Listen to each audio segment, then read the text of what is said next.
అంశం మీద వారు ఈరోజు మీటింగ్ ఏర్పాటు చేయడం జరిగింది. దానికి తోడు మన వైపు నుంచి మీకు ఏం సమస్యలు ఉన్నాయని కూడా వారు తెలుసుకోవడం జరిగింది. దానికి ప్రతినిధులందరూ కూడా వాగులలో డబ్బులు వసూలు చేస్తున్నారు. ప్రధానంగా 500 నుంచి మొదలు పెట్టుకుని 2000 దాకా లోడింగ్ డబ్బులు వసూలు చేస్తున్నారు ఒకటి. రెండో అంశము, మనం ఏదైతే 30 టన్నులకు ఇసుక బుక్ చేసుకుంటున్నామో అంత పోయకుండా 33.5 టన్నులు ఒక 2 టన్నులు తగ్గించిపోయడాన్ని వారి దృష్టికి తీసుకెళ్ళడం జరిగింది. అదేవిధంగా ఏదైతే బల్క్ ఆర్డర్లు మనం బుక్ చేసుకున్నప్పుడు ఒక వాగు నడుస్తుంది, తర్వాత అది బంద్ అయిన క్రమంలో వెంటనే ట్రాన్స్ఫర్ కావాలనంటే మనం ఇబ్బందులు ఎదుర్కొంటున్నాం. దాన్ని కూడా వారి దృష్టికి తీసుకెళ్ళడం జరిగింది. దాన్ని కూడా ఇమీడియట్గా ఆ ఆర్డర్లు మార్చే బాధ్యతలు కూడా ఆ లాగిన్స్ కూడా వాళ్ళకు లోకల్ ఏదైతే జిల్లా పిఓఆర్లకు ఇస్తామన్నారు, జనరల్ ఆర్డర్స్ కూడా అదేవిధంగా పిఓలకే అధికారం ఇస్తామన్నారు. అందులో కూడా కొంత పారదర్శకత ఉండే విధంగా జాగ్రత్త పడతామని చెప్పారు.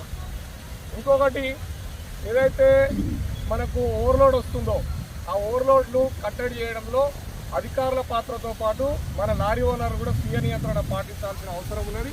కాబట్టి ఎవరు కూడా ఓవర్లోడ్కు మీరు ప్రోత్సహించకండి. అదేవిధంగా ఏదైతే మనము సమస్యలు ఇంకా ఎదుర్కొంటున్నామో వాటన్నింటిని కూడా వారు సాల్వ్ చేస్తామన్నారు. మరొకటి, ఏ జిల్లాలో అయితే ఏ పిఓ పరిధిలో ఏ ఎస్ఆర్ఓ పరిధిలో అయితే అవినీతి జరుగుతుందో డబ్బులు వసూలు వాళ్ళని మన వీడియో ద్వారా డ్రైవర్లతో వీడియో తీపించి వాళ్ళకి పంపించమన్నారు. వాళ్ళ మీద ఖచ్చితంగా యాక్షన్ తీసుకొని ఒకరిద్దరిని తీసేస్తే తప్ప మారరు. మా దాంట్లోనే కూడా దొంగలూరు అని చెప్పేసి స్వయంగా వారు కూడా చెప్పారు. కాబట్టి లారీ ఓనర్లు డ్రైవర్లు అందరూ కూడా ఎక్కడైతే డబ్బులు వసూలు చేస్తురో, ఎక్కడైతే ఓవర్లోడ్ వేస్తురో అవి వీడియోలల్లో మీరు డైరెక్ట్ చూస్తే కూడా మిమ్మల్ని భయపెట్టే అవకాశాలు ఉన్నాయి. మీరు కూడా స్టార్టింగ్గా వీడియో తీసి మాకు పంపించినట్టయితే మీ అసోసియేషన్ అధ్యక్షులకు పంపించినట్టయితే మేము అధికారుల దృష్టికి తీసుకుపోతాం.